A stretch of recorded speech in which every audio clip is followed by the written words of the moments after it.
ആണവ നയത്തിലെ പരിഷ്കാരങ്ങൾക്ക് റഷ്യ അംഗീകാരം നൽകിയതോടെ യൂറോപ്പ് ആണവ യുദ്ധ ഭീഷണിയിലാണ് ഇപ്പോൾ. ബാഹ്യ ആക്രമണമുണ്ടായാൽ പ്രതികാരവുമായി ആണവായുധങ്ങൾ ഉപയോഗിക്കാൻ സ്വാതന്ത്ര്യം നൽകുന്ന പരിഷ്കരണത്തിന് ചൊവ്വാഴ്ചയാണ് റഷ്യൻ പ്രസിഡന്റ് വ്ളാഡിമിർ പുടിൻ അംഗീകാരം നൽകിയിരിക്കുന്നത്.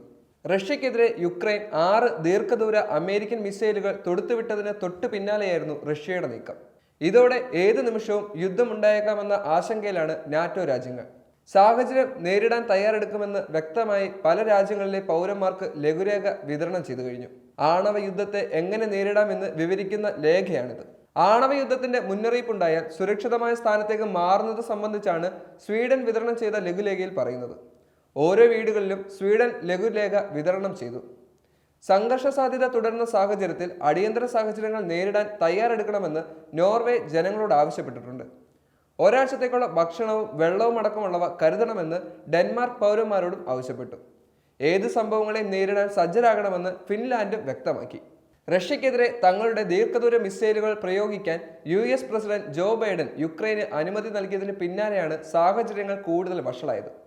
യുക്രൈൻ തൊടുത്ത മിസൈലുകൾ റഷ്യ നിർവീര്യമാക്കിയിരുന്നു. ഇതിന് താക്കീത് എന്ന നിലയിലാണ് റഷ്യ ആണവ നിലയത്തിൽ തിരുത്തൽ വരുത്തിയത്. യുക്രൈനെതിരെ റഷ്യയ്ക്കൊപ്പം ചേർന്ന് ഉത്തര കൊറിയ ആയുധങ്ങളും സൈന്യത്തെയും അയച്ചിരിക്കുന്നു.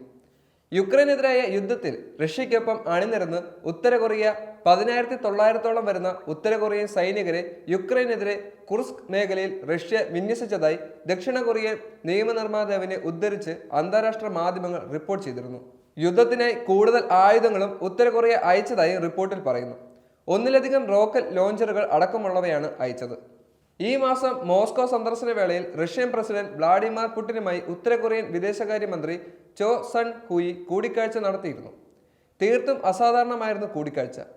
കിം ജോങ് ഉന്നിന്റെ റഷ്യയിലേക്കുള്ള സന്ദർശനം ഉൾപ്പെടെയുള്ള കൂടുതൽ സുപ്രധാന വിഷയങ്ങൾ ഇരുവരും ചർച്ച ചെയ്തുവെന്നും നിയമനിർമ്മാതാവിനെ ഉദ്ധരിച്ചുള്ള റിപ്പോർട്ടിൽ പറയുന്നുണ്ട്.